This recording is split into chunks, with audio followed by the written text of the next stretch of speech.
In this video, we're going to be going through why you use carbon in your RODI, what happens to your corals when the water isn't clear. We're going to be discussing all of that in relation to carbon and how carbon could help make your corals grow faster. Let's get into it. Alright, welcome back to the channel, guys. Today, I have a different style of video for you. This video was actually a suggestion from one of my subscribers. I never thought of this, but a lot of people don't really understand why carbon really helps with growing corals. So that's what I'm going to go through today, just running through some of the benefits of carbon. And if you watch my video on how I grow my corals, I didn't really explain what it is about the RODI system that helps me to grow the coral. But today, I'm going to go a little bit more in depth. I'm going to be really focusing in on one element. That element that we use in the RODI system and also just using it in your tank. That element is carbon. So I don't always use this brand of carbon. This is actually the first time using this. I honestly ran out, which I don't ever think anyone should run out of carbon, but I ran out of carbon and I just picked this one up.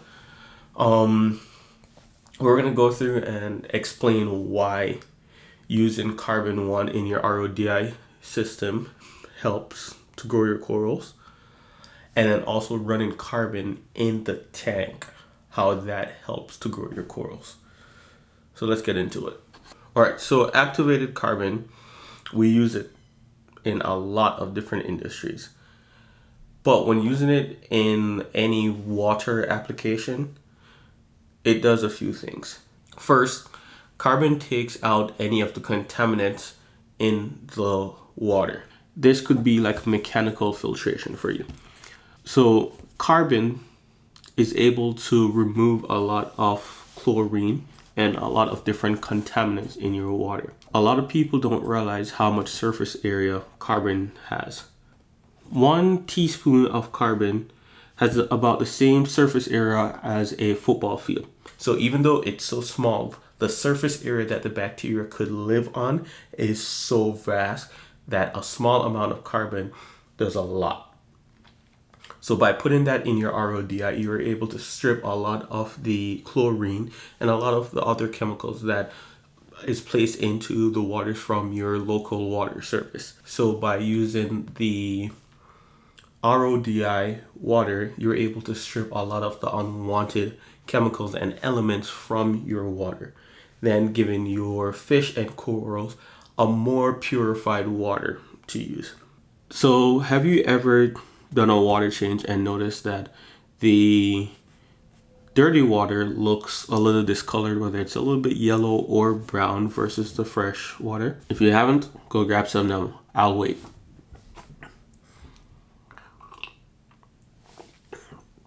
So if you have a 5-gallon bucket of dirty water versus a 5-gallon bucket of fresh water, you'll notice that most cases your dirty water looks dirty.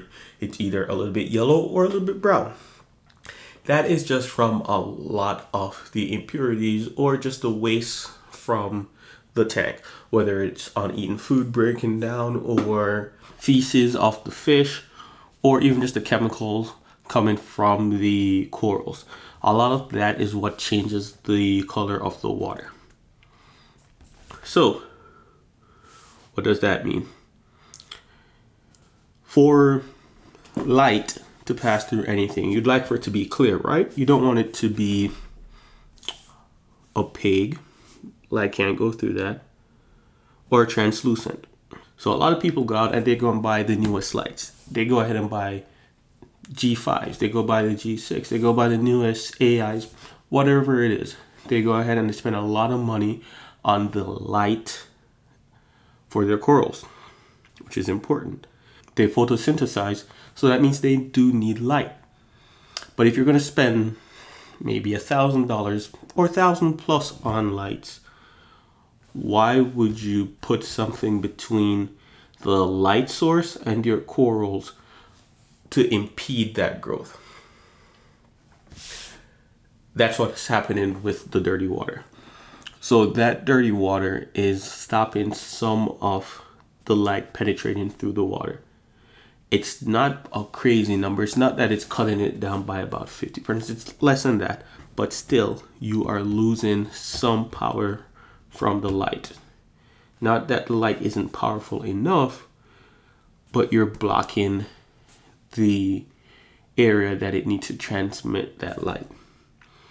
So where activated carbon comes into play is by using activated carbon inside your fish tank, you are giving your tank a lot more surface area so that all the impurities could absorb to the carbon, thus making the water look a lot cleaner.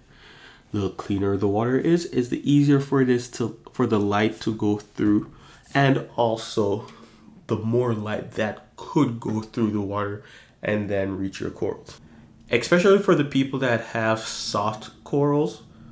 Have you ever noticed that one day you get up and you're missing corals, like they just died? Or you get up and you notice that they are dying. Ever wonder why? Oh, maybe it's that fish doing something. Maybe a hermit crab. Maybe this, maybe that. Have you ever stopped to think maybe it was another coral?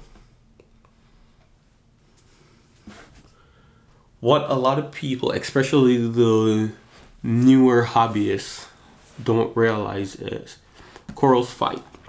A lot of times, just going to your LFS, they'll tell you, oh, you don't want to put this coral next to this coral because they're going to fight. And what you think is, oh, the super tentacles are going to come out at night, the feeding tentacles, all of that, they're going to go ahead and sting each other. Yes, that is true. But what a lot of people don't realize is the corals release toxins. So if you also watch my video on fragging zoas, you'll notice that I had gloves, I had on eye protectors.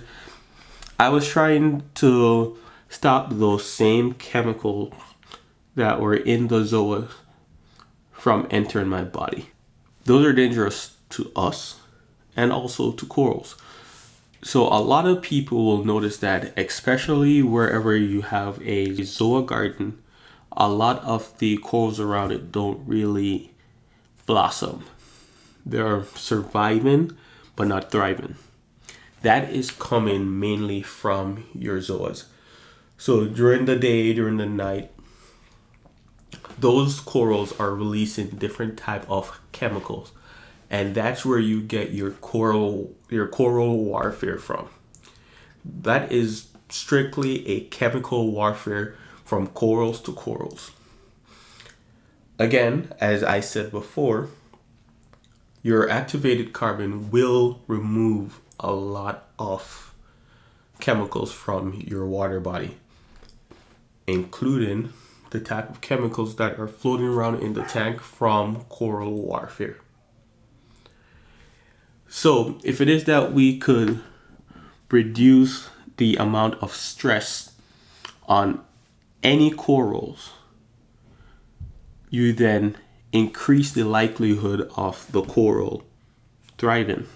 And that's why from a non-visual standpoint, activated carbon could help your corals to thrive instead of survive. If it is that you like the content that I am producing here, go ahead, hit that like button. Go ahead and subscribe to the channel for more. If it is that you have any questions, if there's anything that you'd like for me to make a video on, feel free to drop that in the comments below. Till next time, peace.